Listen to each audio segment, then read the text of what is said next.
सर्व काजा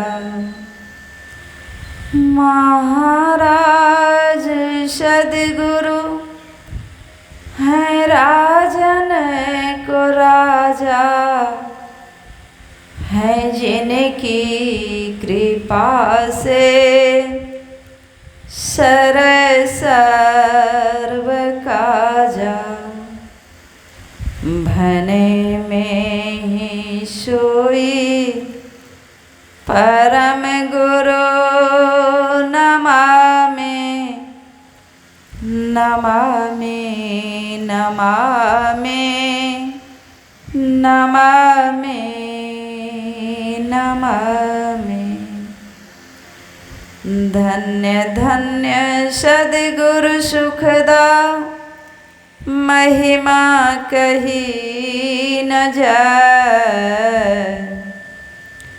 जो कछु कहूँ तुम्हारी कृपा मौत कछु न बसे। अव्यक्त रूप में सर्वत्र व्याप्त, अव्यक्त रूप में कण कण में विराजमान 20वीं सदी के महान संत सद्गुरु मोक्ष सुखदाता सद्गुरु भगवान के श्री चरणों में कोटिशः नमन। व्यक्त रूप में मंच पर विराजमान पूज्यपाद डॉक्टर स्वामी निर्मलानंद जी महाराज जी के श्री चरणों में कोटिशः नमन। मंच पर विराजमान पूज्यपाद स्वामी जय कुमार बाबा के श्री चरणों में कोटिशः नमन। मंच पर विराजमान तीर्थों को भी पवित्र करने वाले मुद मंगलमय संत समाज, सत्संग स्थल में उपस्थित सत्संग प्रेमियों, भाइयों, करुणामयी माताओं एवं दयामयी बहनों के श्री चरणों में मेरा बारंबार प्रणाम।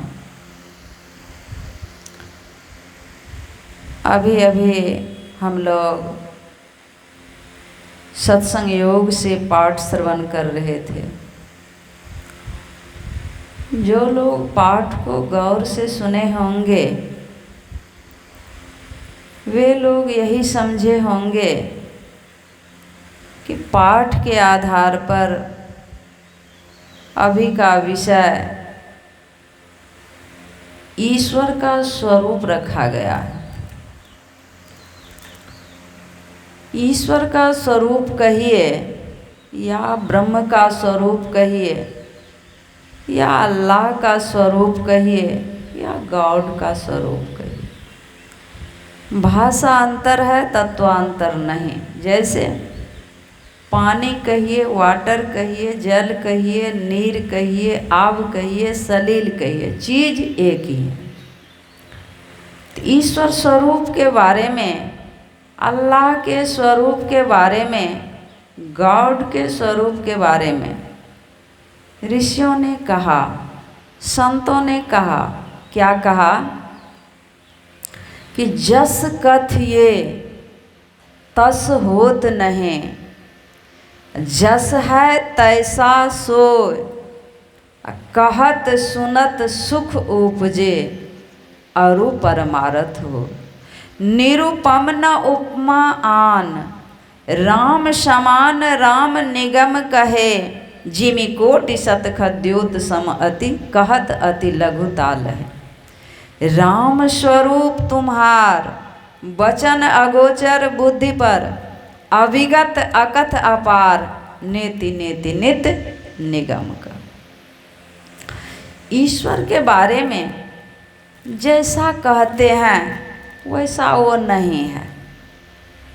तो फिर पूछने वाले पूछते हैं कि फिर आप लोग क्यों समझाते हैं कि ईश्वर ऐसा है, ईश्वर वैसा है, गॉड ऐसा है, अल्लाह ऐसा है, क्यों समझाते हैं? समझाते समझाते अंत में कह देते हैं जितना कहा उतना ही ईश्वर का स्वरूप नहीं है, जैसा कहा वैसा ही नहीं है, तो फिर कहने सुनने की क्या बात है, क्यों कहते हैं। तो सुन रहे थे कि कहत सुनत सुख उपजे, कहने सुनने से सुख उपजता है और परमार्थ बनता है। कहत सुनत सुख उपजे और परमार्थ हो, कहने सुनने से भीतर में सुख उपजता है ईश्वर के बारे में और परमार्थ बनता है। संत कबीर साहब के बारे में सुन रहे थे। संत कबीर साहब जब जीवन में थे तो संत कबीर साहब से भक्तों ने पूछा कि बाबा आगम अगोचर कैसा, जो आँख से दिखाई नहीं पड़ता है वो कैसा है। तो बाबा जवाब देते हैं कि ताते कहीं समझाओ ऐसा, मैं कैसे समझा के कहूँ कि ऐसा है। जो दिसे सो तो है नहीं, जो देखते हैं वो नहीं है। जो दिसे सो तो है नहीं, है सो कहा न जाए। ईश्वर का स्वरूप जैसा है वैसा कहने में नहीं बनता है। गुरु महाराज जी के वाणी में सुन रहे थे, प्रभु वर्णन में आवे ना। प्रभु वर्णन का विषय नहीं है, प्रभु वाणी का विषय नहीं। गुरु महाराज तो ईश्वर स्वरूप को रंगा ही दिए। जो परम तत्व आदि अंत रहित असीम अजन्मा अगोचर सर्वव्यापक और सर्वव्यापकता के भी परे हैं, उसे ही सर्वेश्वर सर्वाधार मानना चाहिए। जो परम तत्व, सबसे पहले का तत्व, आदि तत्व, मूल तत्व, सार गर्भित तत्व, जो सबसे पहले का मूल तत्व है, उसी से समस्त सृष्टि हुई है। और जिससे समस्त सृष्टि हुई है उसका आदि अंत मद नहीं है। अभी पाठ में सुन रहे थे, ब्रह्ममृतं पृष्ठाद ब्रह्म पश्चाद ब्रह्म दक्षिण तस्योतरेण अधस्योर ध्रुवं प्रशीतं ब्रह्म वेदं विश्वमिदं वरिष्ठम। ईश्वर का स्वरूप, अल्लाह का स्वरूप, गॉड का स्वरूप हम और आपके आगे, हम और आपके पीछे, हम और आपके दाएं, हम और आपके बाएं, हम और आपके ऊपर, हम और आपके नीचे कितना फैला हुआ है, उसका आदि अंत मद नहीं है। सब तुम में प्रभु अटय हुई तुझ, तुम अटो सो नहीं ठाम। ईश्वर का स्वरूप सब में भर के सबसे बाहर कितना है, उसका आदि अंत मद नहीं है। तो जिसका आदि अंत मद नहीं है वो कभी जन्म लेता है, कभी मरता है। जो जिंदों में रह के न जिंदा कहाते, जो मुर्दों में रह के न मुर्दा कहाते, जो सीधों में रह के न सीधा कहाते, जो टेढ़ों में रह के न टेढ़ा कहाते, वो कभी किसी के गर्भ में नहीं समाता है, वो अजन्मा है। अभी सुन रहे थे पाठ में, ओम सयोजत उरुगायस्य ज्योतिं वृथा क्रीडन्तं मिमितेन गावः परिनशं कृणुते तिग्मशृंगो दिवा हरिरे ददृशे नक्त मृजरा। ईश्वर का स्वरूप के बारे में ऋषियों ने कहा, संतों ने कहा, क्या कहा, वो बुद्धि का विषय नहीं है।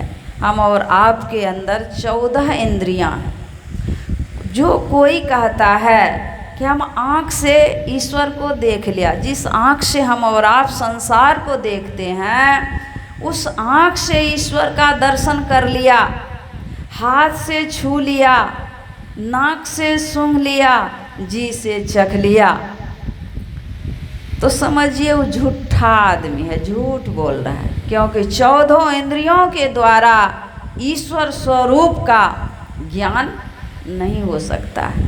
और जो कहता है झूठ बोलता है। तो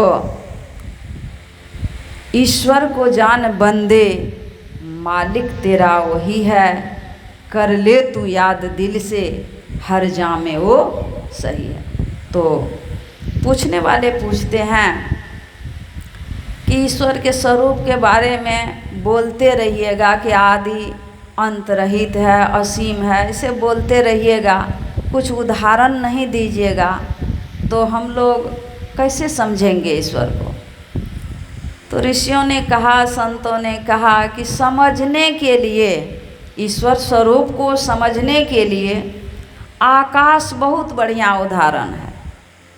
ईश्वर का स्वरूप लगभग आकाश के तरह है। ऐसा नहीं कहा कि आकाश के जैसा है, कहा लगभग आकाश के तरह है। लगभग आकाश का न आगे न पीछे, न दाएं न बाएं, न ऊपर न नीचे, कहीं भी ओर छोर नहीं है। तो लगभग ईश्वर स्वरूप आकाश के तरह है। ईश्वर सब में भर के सबसे बाहर कितना है, उसका आदि अंत मध्य नहीं है। तो ईश्वर हम और आपको मिलेंगे कहाँ। तो गुरु महाराज बतला दिए कि निज तन में खोज सज्जन, बाहर न खोजना, अपने ही घट में हरि हैं, अपने में खोजना। कैसे खोजना है, कहाँ खोजना है, तो गुरु महाराज जी बतला दिए। आँख में जो देखने की शक्ति है, इस शक्ति को एक करो, मिलाओ। कहाँ मिलाओ, वो जगह भी बतला दिए हैं। सुखमना में मिलाओ, एक करो। दो नैन नजर जोड़ के, एक नोक बना के, अंतर में देख सुन सुन, अंतर में खोजना। तिल द्वार तक के सीधे, सूरत को खैचिला, अनहद धुनों को सुन सुन, चढ़ चढ़ के खोजना।